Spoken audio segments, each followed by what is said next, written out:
C'était une rencontre aux allures de conseil de guerre visant à définir les stratégies les plus adaptées pour faire face à l'ennemi commun, la Covid-19. Et les promoteurs et acteurs de la médecine traditionnelle ne sont pas passés par 4 chemins pour se vanter de leur contribution à l'éradication de la première phase de la pandémie. Des produits qui ont fait leurs preuves de manière officieuse, nous avons des preuves et des preuves scientifiques, des produits non toxiques qui ont pour la plupart des rapports de non-toxicité du ministère de la Recherche scientifique et de l'Innovation, donc qui ne peuvent faire de mal ni pour la vitalité ni pour les émonctoires.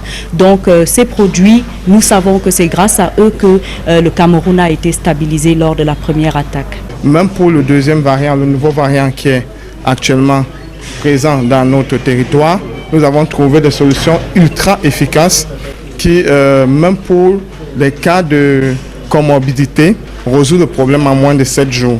Et aujourd'hui, la bonne nouvelle, c'est que nous avons développé des protocoles qui peuvent nous permettre de faire des productions de jusqu'à 30 millions d'exemplaires en moins de 3 mois, si le gouvernement nous accompagne.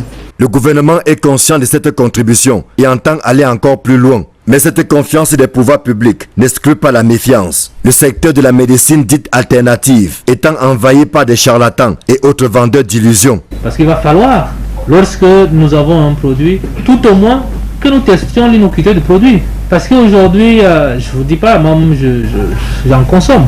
Mais jusque-là, nous consommons en vous faisant simplement confiance. Parce que nous ne savons pas si ça aura des effets secondaires à long ou à moyen terme. Mais nous faisons simplement confiance.